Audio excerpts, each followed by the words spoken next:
Hello, everybody. This is Vicki Davis. I'm excited to be with you tonight with my friends from Advancement Courses. And then we'll talk to Megan, Dawn, and Danielle and get started. Thanks, Claire. We'll There get you there.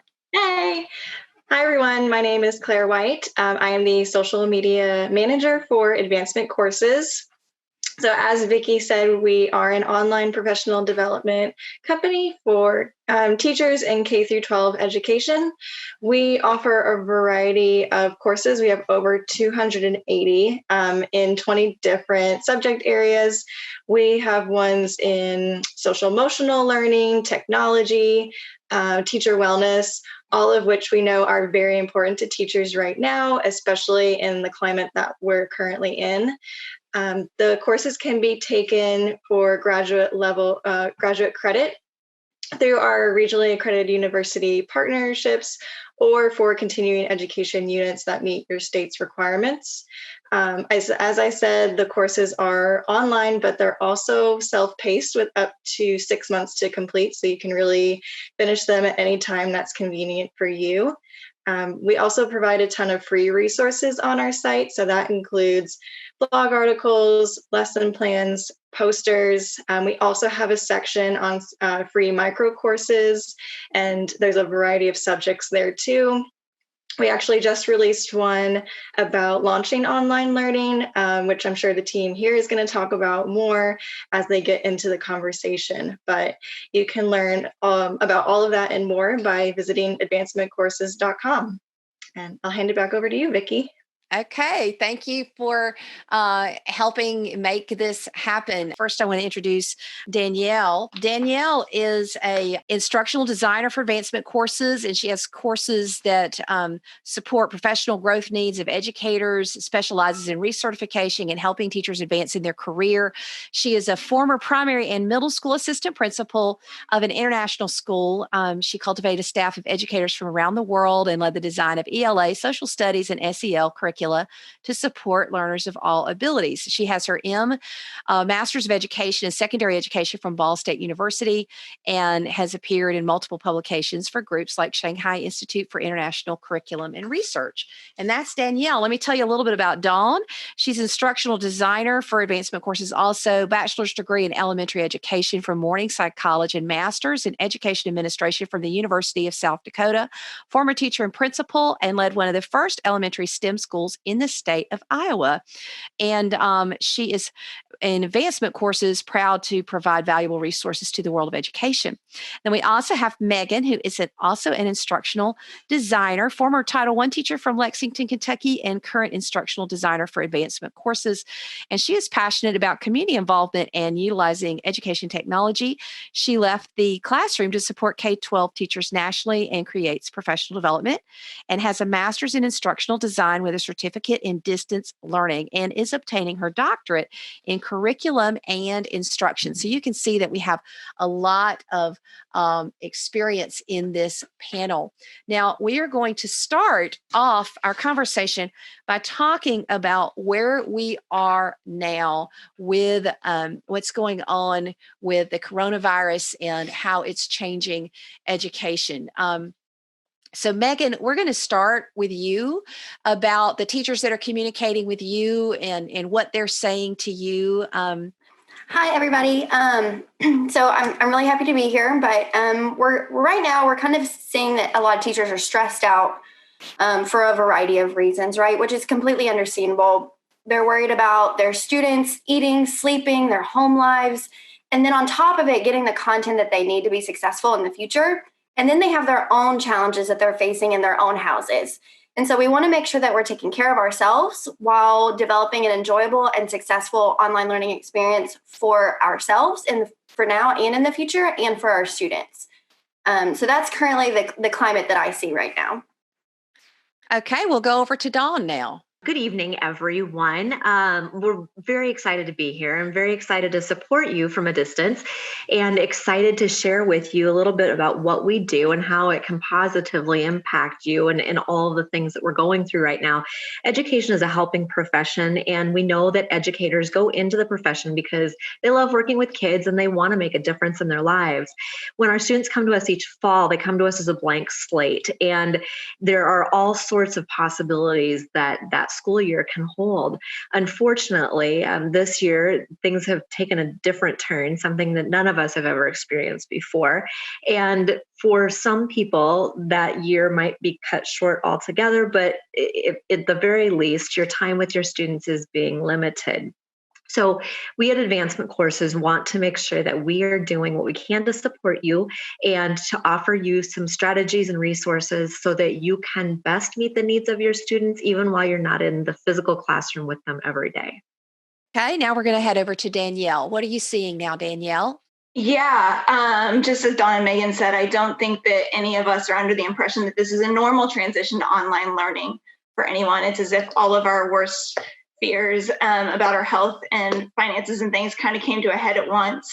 Not to mention, as educators, we are feeling this the deepest probably for our most vulnerable learners, and we're disconnected from them. The light in that, though, is that with online learning, we can still connect to those learners and bring a little bit of a sense of a normalcy to them into their days. So I think that that's a great thing. I also think that looking on the bright side of a really crummy situation, I've seen a lot of positivity coming from educators about the future of online education and what we can learn from these experiences. And, you know, as an educator who is doing this in my school, you know, went online pretty quickly and has, you know, it's a difficult situation. We can't pretend like this is business as usual, educators, and we all know that.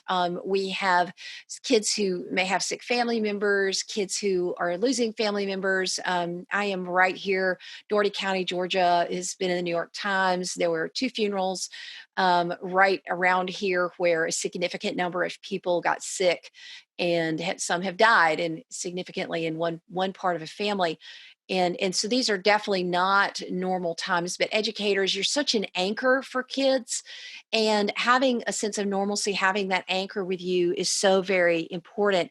So our next thing we really need to talk about is emotional trauma and learning, because right now, you know, I've had a psychologist on the 10-Minute Teacher podcast some time ago who said, literally, if somebody leaves the news on 24/7, that is trauma for children. We have to be really careful. What we don't want to shelter them too much, but young children, when you keep playing the news, they keep thinking it's happening over and over and over. And we want our children to come out of this healthy and ready to have successful lives. So, Dawn, I'd like you to come on a little bit and talk about the emotional trauma and learning. And we are getting ready. You guys let me know when you're ready to share the first 2 pieces of this. Dawn? Yes. So, you know, the emotions that are going on right now are really stressful for everybody. There isn't anybody who doesn't feel impacted by this in some way. Even if you don't work in the world of education, if you do work in the world of education, if you don't have children of your own, or you do have, everybody has been impacted. And one of the things that educators need to keep in mind is they need to take care of themselves first. So we can't be everything that our students need us to be until we are taking care of ourselves. And as a former administrator, there were often times that we dealt with stressful things. Of course, not to the level of what we're seeing right now, but we would have different stresses that would affect our lives. And it's always so important for educators to make sure that they're taking care of themselves, because we're givers, because we're constantly trying to take care of our students. It's easy to not do that. But some of the things that you need to remember are to stay healthy yourself. And of course, right now that means good hand washing, staying at home, all of those things that we're hearing in the media, but also to just make sure that you are taking care of yourself and, eating healthy, doing things that bring you joy, reading, yoga, meditation, watching a favorite TV show, which I'm sure we're probably all getting a lot of that right now because we're stuck at home. But those are the things that you can really do to keep your physical health and your mental health in check. And make sure that you keep in contact with your colleagues. Those people are a big part of our lives. Every day we spend a lot of time with them. So make sure that you're keeping in contact with them and keeping them upbeat and keeping yourself upbeat by just keeping that contact that you would typically have. So making sure that you're taking care of yourself is really a step in the right direction before you can then take care of the emotional needs of your students. And Danielle's going to talk to you about that a little bit. As educators, obviously, caring for our students is at the heart of all instruction. And that doesn't change just because you have gone online. To flip to students in trauma for a second, I want to start with what we can watch for. Based on our knowledge of trauma, older students and more mature students usually present with a sense of shame, while younger students may present with fear. This isn't set in stone, though. In addition to that, grief is a part of trauma. So you should watch out for the traditional stages of grief in both your students and in your staff and the people around you. Denial, anger, bargaining, depression, acceptance, and not necessarily in that order. One big way that we can connect and care for our students is through our instructional planning. And there's specific ways to deal with each stage, but the biggest overarching thing is patience and listening. Another research-based thing to do with younger students is play. So integrating play-based learning or activities that feel like play, letting their parents know that play is good. For older students, talking is important, whether that be one-on-one with you, or if you create support groups where you meet with different groups of students while they talk and vent together. And for any age, reflective journaling, creative writing, drawing, just expressing what they're feeling. Another great response is proactive actions. So if people feel like they're contributing, it helps them to deal with their own trauma. So writing cards to nursing home patients, or writing letters to younger learners, or just reaching out into their communities, even from a distance, is really important.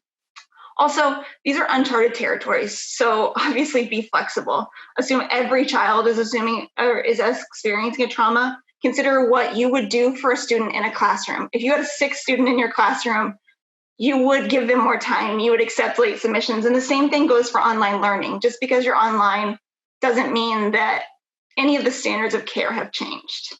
Excellent. I think that these are some very, very important points. I'm actually sitting here marking notes about some things, that they do need play. And, we're calling every family at our school. And if a child is not engaging, we're actually making phone calls for that. And I think that's really very important to remember that there is a lot of trauma going on, and there's trauma with your teachers. So if you're an administrator, talk to your teachers, have conversations. And, I just know when we have our faculty meetings at school, it's just so nice to see each other. That's just a great comfort.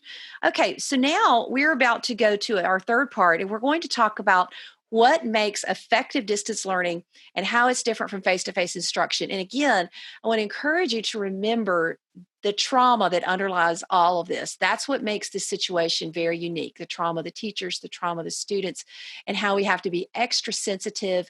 I had a psychologist on the show, the 10-Minute Teacher Monday, and he said the biggest mistake we can make, besides not taking care of ourselves, is being too rigid. And this is not the time for covering every page of your book. It's just not. Okay, so we're going to start with Megan. Megan, what makes effective distance learning and how is it different from face-to-face instruction?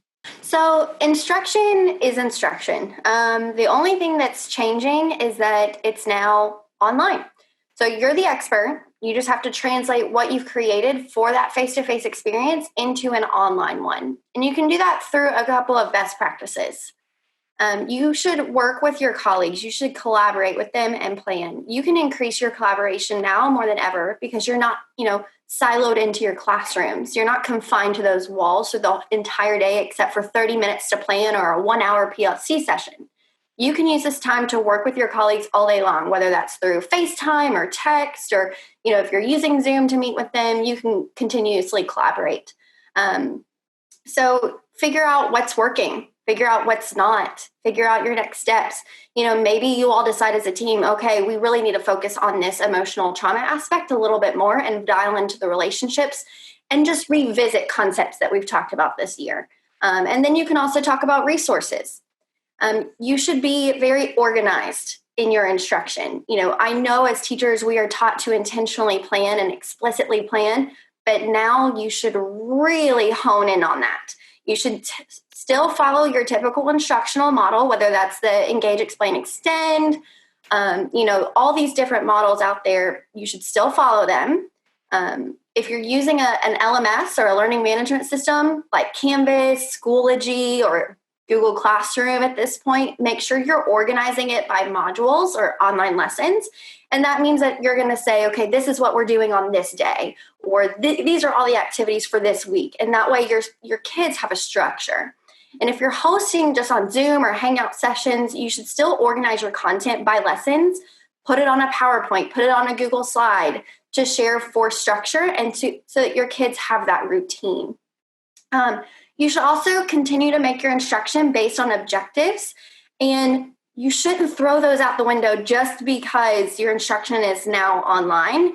You need to be more intentional now than ever before.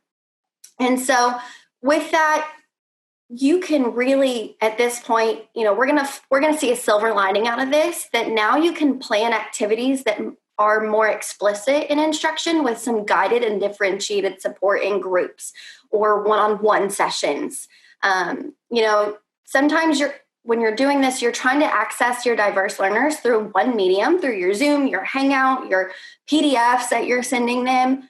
And that doesn't work in a typical classroom. We know as educators, we need to differentiate. We need to access all learners at their level. So don't try to do it now. Be intentional and still plan and use this as an opportunity to differentiate instruction digitally instead. Take that as a challenge and run with it.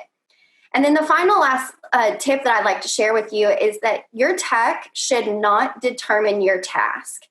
When you choose your activities and technology, choose your activity, what you want to do based on your objective, and then choose your technology to support. If you want your kids to discuss something, how can you do that with technology? Don't think of all the great tech tools in the world and then decide on your activity. As you decide your instruction, it may not even be tech related. You can get kids outside and using the resources that they have them measure items and distances using rulers or maybe their feet. I did an assignment in high school where everything was in Megan feet. They can draw, create plays, skits, have them make up games that require the problems you're discussing in math. All sorts of activities are available to you that don't require technology. So instruction doesn't need to be revolved around technology. It just needs to be intentional and organized for that maximum effectiveness. So don't think of it as you're starting something completely new. Think of it as you have what you already created. As teachers, we're master planners, and now we're just shifting the medium a little. Excellent. And she brought up a point about organizing. For example, organizing Google Classroom. Be consistent. As a school, we're consistent. We have it by day. Do have an orientation, especially whatever video conferencing tool, orient your students as well as your teachers and your parents on expected behavior in those rooms. But then also, the reason that there's an issue with the Zoom bombing is people sharing those links publicly for the Zoom rooms. And you need to make sure you educate yourself. You shouldn't be using a video conferencing tool without complete training on how you set things up. So, just prepare for that. Okay, Danielle, over to you. Yeah, I just want to pick up right where you and Megan just left off. Online instruction is about transforming your existing instruction, including your resources, not starting from scratch. You don't need to begin from scratch to be good at teaching online. You have a ton of resources and you just need to transfer those resources into online content. There's a lot of ways to do that, and there's many parts to this. I'll briefly talk about translating direct instruction to the online model, because I'm sure this is one part from what I've heard from the communities of educators I'm involved in that they're the most nervous about. But taking your keynotes and your PowerPoints and making them videos is really simple. Keynote and PowerPoint allow you to record voiceovers on those and lead students through them. Additionally, there's a ton of great free screencasting tools that allow you to do this as well. So if you've been disconnected from your smartboard or things like that, those tools are online and they're free. And you don't even need to brush your hair. Like if that's what you're worried about, or if you don't like to appear on video, then you can use screencasting tools and only show students your what's on your screen, your voice. I will say though that online videos of yourself are really good for things like process, if you're explaining how to do a project or things like that. And they support not only your students, but they support those people supporting your students, because parents don't instantly know what you're talking about. They don't remember everything from 5th grade science. So videos are really important for that. So occasionally hopping on video is great. I don't want to jump too much into this because all of this is outlined in detail in our free course that Claire mentioned called Launching Online Learning. And it has all the tools in there based on what is available to you and what your audience needs. So I would really encourage you to hop over to that. The other important thing is to remember that online learning doesn't mean, as Megan just said, that everything is done on the computer. And the biggest mistake that you can make is transferring it directly to the computer and making students sit in front of their computer all day long. As you've probably learned very quickly, that's hard to sit in front of your computer all day long and you're an adult. So the younger students are, the more time they should spend away from their computers, and the shorter your little lectures and items that you create should be. All right, Vicki, back over to you. And I think her point about you don't have to do everything on the computer is really a good one. That I wish it was that way for us teachers. So now we're going to talk about translating a face-to-face to an online setting, and Megan is going to come talk to us. So as I mentioned very briefly earlier, right now is a great time to try something new and to group your kids into learning groups and differentiate your instruction digitally. So what I mean by that is you now have a full day of work and you're not having to worry about what Susan is doing across the room or what Jose is throwing, at another kid or anything like that while you're with your groups. You can focus on your kids that you have online, and for that small amount of time, get to them a little bit more intentionally, a little bit more focused. So you can flexible group your students in many ways. It can be achievement, it could be content, it could even be by parent schedule at this point, because we all know that right now we need to be even more flexible than before. So meet them throughout the day. Run 2 30-minute groups every hour and organize your schedule. So you could go 8 to 10 is reading, and I have 4 reading groups. 11 to 12 is math, and I have 2 math groups. I'm going to eat from 12 to 1, get myself some rest, take a little 30-minute nap now that I have the ability to do that. And then back from 1 to 2 is math, and 2 to 4 is science, or 2 to 3 is social studies. If you're in middle school and high school, this can look very similar. You can just split your hour blocks into 2 30-minute sessions for mini lessons in smaller groups. This is going to allow you to focus on a smaller group of kids for a specific amount of time, start giving that individualized instruction that you've always dreamed of giving your students, and provide your parents a little sanity, because they're not required to have their kids sit on a computer from 8 until noon. They can say, okay, my kid's going to log in from 8 to 8:30, and I know that that's going to be one group, and then they're going to log in from 1 to 1:30, and those are going to be their instruction times that I have to plan for, and that's only an hour of my day, instead of me forcing my child to sit at the computer for 4 hours straight. So this provides you a really good opportunity to start digging in deep with those students at a smaller level and really hit your content that much more intentionally. Hey, we're going over to Dawn. Yep. Thank you, Megan. So she talked about doing some small groups. Small groups are fantastic. That's a great thing to do, and to be able to really utilize this time to focus on those small groups and the students that are in those small groups. But you can also take some of this time to focus on some one-to-one instruction. We all have students that need something more. Whether it's they are receiving special ed services and they struggle with some academic areas, or whether it's that they're an ELL student and they struggle with some language stuff, or even our students that are gifted and talented, this is a great opportunity for you to spend some time really working on those with those kids. And when we don't have the distractions that come along with a typical classroom, it's amazing how much you can get done in a really short amount of time. So even 10 minutes, scheduling 10 minutes, it doesn't have to necessarily be every day. You might want to meet with these 3 students on Monday, Wednesday, and Friday, and these other 4 students on Tuesday and Thursday, just like I said, for a 10-minute time block or a 15-minute time block, just to get some work in with them when there's no other distractions at all. Be sure to work with parents, obviously, on the scheduling, but you can easily fit those small chunks of time in around those other times when you are working with your small group instruction. I think you'd be surprised at how much progress those students can make when they really have your undivided attention. And I want to add an important point here for administrators and leaders. So at our school, we have created a schedule for Zoom so that we can be cognizant of families. So we've got an adjusted schedule that runs between 9 and 1, and a digital learning schedule, if you call it, with literally periods. We've got links for people.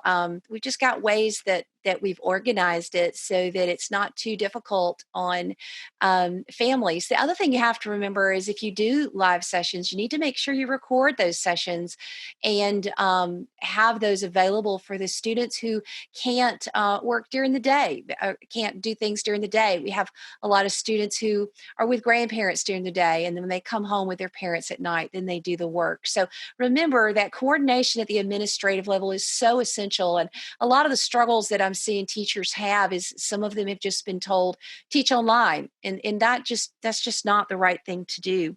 So we're now going to talk about accessibility and equity. And I do have a show going live with Tom Murray, who talks quite a bit about equity from a policy standpoint here in the United States. And that'll be on the 10-Minute Teacher sometime tonight, probably after we finish this. So go on, Danielle. All the things you just mentioned are a part of accessibility and equity. And we all know there's no perfect answer right now for what equity looks like in a situation like this. However, we can consider all learners in some ways that you may not be aware of because you're not used to online instruction. One of the big parts of our job is accessibility. And accessibility actually has a very technical and legal meaning in terms of online learning, and that's the practice of making your digital materials usable by as many people as possible. There are legal parameters for this for us. We do traditionally think about this as people with disabilities, and it is, but it spans larger than that. It includes everything from hearing impairments to English language learners to color blindness to students with slow internet. One of the major ideas in online learning is universal design for learning. And what this is broken down to is 3 parts: multiple means of engagement, multiple means of representation, and multiple means of action and expression. In translating your instruction online, representation is going to be big for you. You're not there in person to see your students absorbing the content like you usually are. So what we need to do is present our content in multiple ways so that they can absorb it in whatever way works best for them. For example, you want to consider that all your audio has captions at the very least, but ideally a transcript. A pro tip is that if you're filming yourself for a screencast or a video, if you turn on your talk to text on Google Docs or Microsoft Word and turn it off when you're done, you're going to have a transcript that you need to do some editing for. YouTube, if you upload to there, can also create transcripts and captions for you, which is really cool. This also means including visuals whenever possible. So if for math, you want to include the word language, but you also want to include the mathematical equations. In social studies, you want to include the timelines as well as the language surrounding them and the words describing them. For science, you want the diagrams and the visuals, whether that's pictures of you or pictures from a site that already exists. You do a lot of this in traditional instruction out of habit, but you need to make sure that all of that gets integrated into your online instruction. For multiple means of action and expression, you're going to want to take into account the different ways that you can accept mastery of knowledge. Could you take a video or written response? Because you have to keep in mind that some students can't type well for a myriad of reasons. Can you take pictures of math problems, videos of experiments? It's about balance and knowing your objectives as well. This doesn't override literacy skills, but it does mean that you need to account for the different abilities as you decide how students are going to convey mastery. Engagement leans into a lot of the different things that Megan and Dawn just kind of talked about, with grouping and all those different things. In your classroom, you get to take visual cues and you tap your students based on if they've absorbed it and who you know is on top of it right then, so as not to embarrass them. In online learning, you have to preset some of that. So you have to really take into consideration multiple options that students can leverage to display their understanding. And again, as Vicki was just saying, setting it up so there's flexibility in time in this situation is really pivotal. Some final tips are being knowledgeable about the extensions and tech tools for specific needs. You know your students best, so you know what they have and what issues they have. The only other thing I would mention is maybe color blindness. If you're using color to convey meaning, you may not know, because in a traditional classroom, that doesn't usually come up as much, so be careful about that. No flashing lights as they're seizure triggers.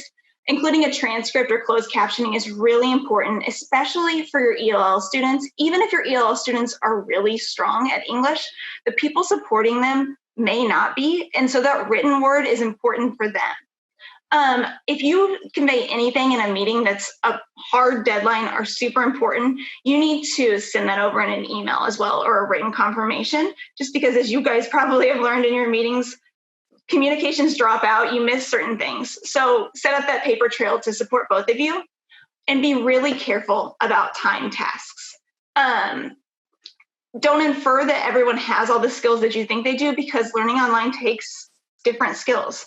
And if universal design for learning interests you, we do have a short course centering all around that. You can check that out on our website.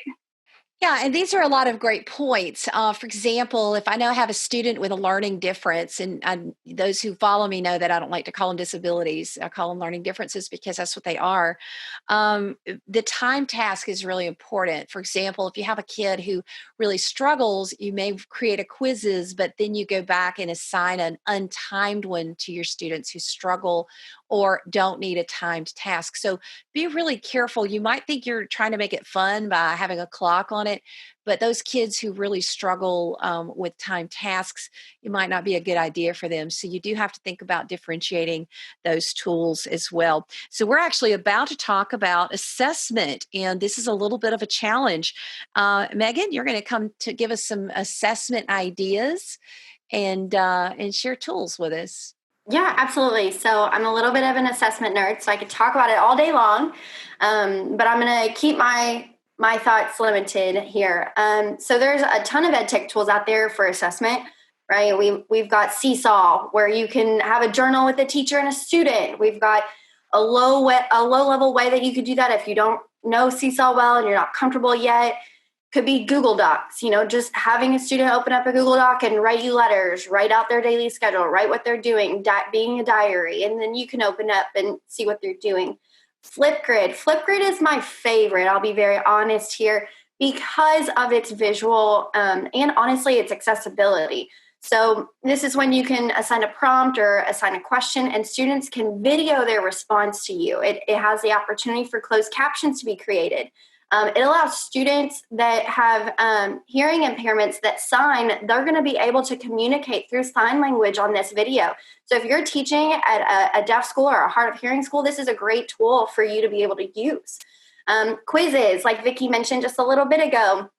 If you're wanting a quiz, if you are truly wanting a quiz, this is going to be your way to go. It gamifies the quiz. You don't have to keep the timer on, and they can take it on their own without you having to moderate it, And bonus points, you're not going to annoy your parents with like the Kahoot music that usually comes along with it. There's plenty of other tools worth mentioning. Padlet for discussions. Adobe Spark, if you're looking to see their creative side, they can create videos, they can create infographics and flyers, they can create what's similar to a web page. Then you have Edulastic for your bigger assessments or your more formal quizzes. That's going to be great. Anywhere you turn, you're gonna be able to find an assessment tool online. It's just making sure that you're intentional and you're not over assessing. Sometimes we might be afraid that we need to really know exactly what they're getting, so we're wanting to throw quizzes at them, but that's not what they need, right? They don't need more trauma in their life by all these quizzes. So make sure that you're being really intentional about what you're doing. We have a few of these mentioned in that free course. We also have a designing online assessments course that allows you to explore that option a little bit more. And I'm going to pass it over to Danielle to talk more about summative options. Yeah, I'm going to skew summative towards older learners because obviously summative assessment in this time, as Megan just mentioned, isn't the best, but some of you are going to have to, with older learners, go ahead and do that anyway. So with summative assessment, it's just as much a conversation about design as it is the tool. In terms of tools, there are some options. You can watch students taking tests on webcams. You could use something like Formative that lets you can't see the student, but you can see what's happening on their screen. So you could watch and make sure they're maintaining a decent pace and things. And you could use timed options, but they're really hard on equity. So you have to be careful about that. But really what online assessment about is leaning into the design and making sure that we're using strong design. And so my background, actually, we mentioned earlier, was in international schools. And so I taught gifted and talented Asian students for a long time, and they could memorize whole books, and they would before their assessments. And so I spent a lot of time mastering these traits. And the key is really that you have to get into the synthesis and evaluation levels of learning, because the assumption is that if you want basic level questions, students can pull those answers off the internet, and you're worried about that, which is fair. So we need to make sure that they're synthesizing learning. And what that means, for examples in terms of evaluation. In science, instead of having them detail how to do an experiment, you could have them watch or read about the procedures of an experiment and then evaluate how well they conducted that experiment. And even at worst, if they're looking up how you're supposed to conduct that experiment, they still have to apply that knowledge that they have just gained. So it's learning through assessment even. As social studies teachers, I know a ton of people who use narrative writing. This requires a strong rubric or guidelines, but they can easily make a student apply their understanding of events that happen in a timeline and then put that into a narration. So therefore, they're applying their knowledge, and they can't just take that from online. In English, this usually involves reading a passage and putting it to use for a task. Think SAT essay questions, but you can be much more flexible in the format. I love having students write critiques using both text evidence from a novel and then from a reading piece about that novel that they've just put forward. So obviously, create is awesome as well. You just still have to lean into that synthesis when you use create. You don't want them to just be able to look up an experiment or something online and repeat the actions. So this actually leads into project-based learning or project-based assessment, and Dawn is going to talk a little bit about that for you. So as Vicki talked about earlier when she was giving my introduction, I was a principal at a STEM school and loved it. It was so much fun. It was great to see the kids learning and see them learning in such fun ways. And a lot of the things that we did were project-based learning. And project-based learning is basically you give the students a problem and they're solving a real world problem. It is said that necessity is the mother of invention, and project-based learning is exactly that. So the students get to really implement their ideas or their learning as they go, and they get to see progress from that.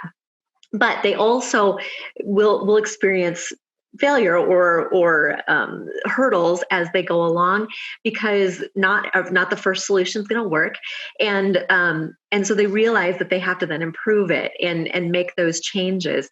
Thomas Edison failed 1,000 times before he successfully invented the light bulb, and failing isn't bad as long as you're learning from that and you're progressing and from those mistakes.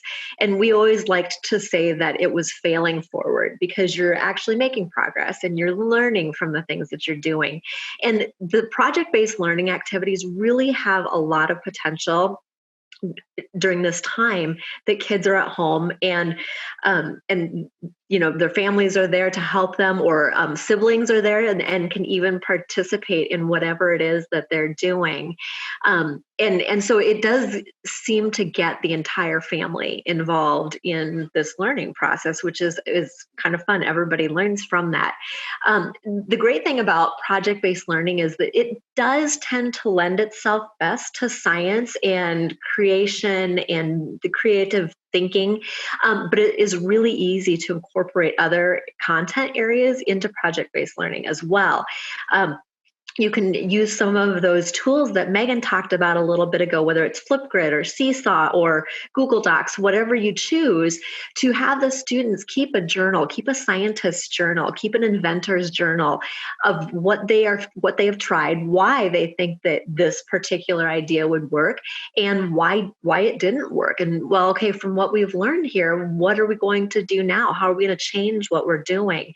And with that journaling, they can send that to you, and you can see what their thought process is. Now, with Seesaw, I know particularly, you can journal back and forth. You can send a response to them and say, well, tomorrow, why don't you try this? Or why don't you try it differently this way next time? Or you can just give them encouragement too, and really let them figure it out on their own. Kids love it. They learn a lot from it. And you can incorporate math if they are trying to build a doghouse. I don't know that that's something that you want them to do, but if that's just an example. If you wanted them to create something like that, they would have to use measurement, and they would have to think about that, about how the different pieces would fit together. They could research the history of doghouses so that you're fitting in those social studies components. And then, like I said, have them write about it. They can even do a video presentation to you about what worked and what didn't work and why they chose to do the things that they did. So there's a lot of fun ways that you can incorporate project-based learning in what the kids are doing at home right now, and you can still hit on those curricular pieces that you want them to learn about. Okay, I think we're going to Danielle now. Yeah, the last thing that we kind of wanted to mention was about the accountability piece. I've seen a lot from the online communities I'm a part of is concern about accountability. And in online learning, it's obviously you can track assignments and things like that, but the real way to keep students turning in assignments and keep them participating is by creating a sense of belonging in the community and leaning into the esteem they feel from doing these projects and things. So that stems off of what Dawn was just talking about. Projects and assignments that really make them feel worthy will keep them coming back for more. If you have any seniors, I'm sorry, I don't have any solutions for senioritis though, but it really is important to lean into getting kids involved in their community and creating a classroom community where they want to participate and creating assignments that drive that. That's the biggest step for accountability, not calling their parents every day, because you don't have time for that. No one has time for that. Yeah, and once you get that engagement, then you don't have to. But, sometimes you find out about things going on in the home. That's a challenge. So a couple things I wanted to throw in here, and then we're going to have our concluding remarks. We will have the Q&A coming up. So if you have questions, now's a great time to put that in the Q&A.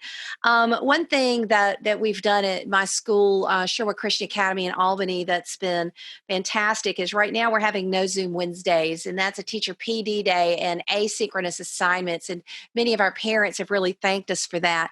Some of our teachers assign class captains to we used to call it backchannel moderator, but I kind of like the term class captain, where you have somebody kind of watching the backchannel chat and helping with that.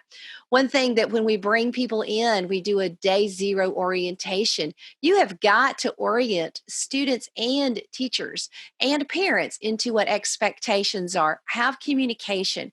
I know on our day zero, we orient students, teachers, and parents and make sure that all that communication is there with everyone. But, teacher PD is a big part of this. Teacher PD, we're doing it at least twice a week at my school. We've got mastery groups, we've got mentor groups, we've got subject area groups, and we have times for teachers to meet together to work on things. There are a lot of great tools out there. Wiser is a new one, wiser.me, that a lot of our teachers are liking. We've got WeVideo, quizzes. iExcel has some free licensing that your school can apply for. Flipgrid, this is really a time for IT directors to step up and try to get these things. I got WeVideo for my school today for licensing to be able to edit our videos. And the other thing is to remember to step up the formative assessment. My guidelines for teachers have kind of been, or from our administration, 2 to 3 formative assessments for every summative assessment you have. You just have to do even more and more of it. There's so many best practices that we could share, but we want to, have a few concluding remarks and a Q&A. So I'm going to ask all of our panelists to go back on camera now, and I'm going to unmute all of you as you all go back on camera.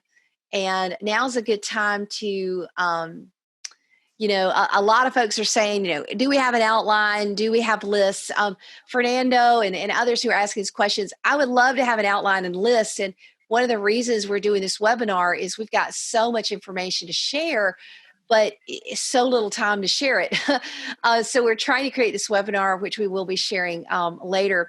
So Danielle, you're the first one on my screen. How do you want to kind of conclude this? And if we have some more questions, y'all put those in there.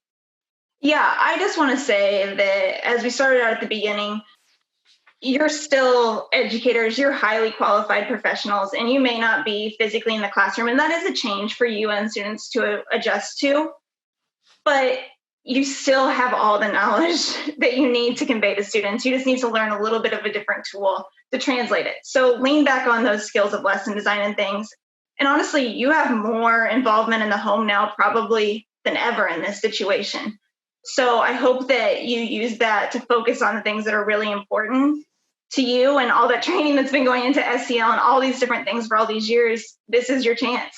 And I hope that we can somehow supported you, because you guys are on the front lines and we respect that so much. Megan? Yeah. So, people wanting an outline or a list of tools, that's all in that free course that we talked about on our, on our website there. We've got that free Launching Online Learning, and all those tools and more are mentioned in that. So I highly encourage you to go and dig deep into that free course and grab those nuggets of knowledge, as I like to say. Just remember, you're human. As teachers, we love our job so much and we love our kids so much that we want to be superheroes, and we are in so many capacities. But don't let this be your kryptonite. Don't get burned out from the profession because you're trying to do too much too fast. Take small steps, because small steps lead to great progress. And take time for yourself, and use this as a really great time to grow and develop as an educator. Because, it's not every day that you're kind of forced into a situation where you have to grow and you have to stretch, right? Whereas right now is that opportunity for you to learn how whether you're a first-year educator or a 17-year veteran, now is your chance to learn to take a step back and grow and develop personally and professionally, and also get some extra quality time with your family while you're in it. So don't forget about your family. Don't forget about these small steps. Just don't feel like you have to take on too much too fast. Yeah, my husband says he's ready for me to go back to school so he can see me. I'm in the office. I mean, he literally, you brought him my dinner. It's just so much work. Dawn. Yes, just as Danielle and Megan have said, we admire the job that you do. We all went into this profession because we wanted to help and we wanted to make a difference. And I know you all are feeling that way and feel as though, you're missing out, but this is a great opportunity for you to grow. We ask our students to take chances so that they can learn. And we encourage you to be a good role model for those students and take this time to grow as a learner yourself. And to show your students that you're learning. They're going to love to hear that you are learning something new from all of this and that you're sharing that with them. And from that, your students are really going to benefit. And so I am so appreciative of you being here tonight to spend some time with us, and again encourage you to go and check out that free course on our website. It's really great. You'll get a lot of good information out of it, and again, kudos to you for the job that you do, and we wish you all good health in the next couple of months. Yeah, and we had a question about some of the biggest surprises. I think that it's important for teachers to remember that this is not a physical class. So teachers will want to say, I want you to be in the live sessions. Okay, you can't do that because not everybody has the bandwidth. If you have really low bandwidth, you may have to transcribe and give text. Or Zoom lets you have an audio file. You may have to upload the audio file. But you also can't say, student, you have to turn on your webcam. This is their private home. It's the parent's responsibility to monitor their child in their home. It's your responsibility to teach. So a kid may come in and you can't say, turn it on. Well, these are things that the face-to-face classroom teachers, we've been taught, right? We've been taught to monitor our children's faces and read the body language and look in their eyes. And these are some of the surprising things that are there. Now, I think that some of you guys were going to answer some of these questions. Megan, were you going to reflect on that one also? No, not necessarily, but you're 100% right. So you can't just like mandate them to do all these things. I would say the biggest challenge, though, I will answer that actually now that I think about it. The biggest challenge is almost a personal one to some capacity, because a lot of your kids know technology, right? Like we've got TikTok videos going on, we've got Snapchats over here, we have all sorts of technology floating around our kids. And so a lot of it's just us stepping out of our comfort zone. So I think a lot of the biggest challenges are figuring out where to even start. And that's why I said start small, start with where you're feeling comfortable, whether that's just using social media. We've got a course about social media for learning. That's a really easy way for you to access your kids and your parents at this time and host communication. So even if it's just something that small that you're doing, just remember you're taking baby steps, you're making progress. Don't beat yourself up about it if you feel like you're not doing enough. Yeah, as long as you don't say join Instagram so you can get your assignments. I actually heard about a teacher who did that, and I'm thinking, wow. Now, Claire White, if she was to come back on, she's been kind of monitoring our Q&A. If our panelists want to turn their cameras back on, and Claire, if you want to pose some questions, we have a few minutes left. I am having to unmute your mics, panelists, because I think I locked down the room so much that I'm having to control you, which is why you can't turn it back on. But Claire, what questions are you seeing? Yeah, so one of the first questions that kind of came in was from Kimberly, and she was wanting to know, are there any guidelines that teachers should consider when it comes to time spent online per grade level and age? Okay, I'm not sure who wants to answer that one. Well, I'll go ahead and just kind of chime in here. Okay. I would say the younger the student, the less time. We know they need to play. We know they need exercise. We know that their little minds need breaks. It's the whole reason why we have brain breaks every 30 minutes, in elementary school. So I would just really be cognizant of how much time you're requesting. Personally, I would not feel comfortable asking my kids to be online for a full day of instruction. I would schedule out in hour blocks at most. So that's just me personally. And it also depends on your school and your district and what their expectations are and your team. This is a really good conversation to have with your team and your colleagues. Okay. Any other questions, Claire? Yeah, so another question that came up was from Catherine, and I've also been hearing a lot about this too, but is there any help or advice, recommendations you guys can give for engaging seniors? I have a senior. We're going to do Minecraft. They've got stuff to do. Advice, guys, y'all want to wave at me and I can tell who to unmute? Okay, Danielle. Yeah, I would say leaning into group projects because they're also disconnected from their peers right now. and you know the groups in your class at this point that get along well. So leaning into group projects so that they have a chance to, engage with each other is good. It also making their presentations or any products a public showcase so that they have that buy-in that their community is also going to see it, because we know that still, even when they're seniors, they still care about that, would be two of my big things. I actually had a teacher who did a fantastic project in a health class, and the kids could either make videos or some of them did presentations, and one had like a family member dress up as like a doctor and another family member dress up and came in the presentation as they were presenting, and they were saying, "Hey, I have so-and-so with me." And it was just the cutest thing. Okay, Claire, what other questions do we have? We have about, actually, I think we're done. I think, Claire, we have your 2-minute little wrap up and thanking everybody. And thank you, panelists. You guys have done a great job.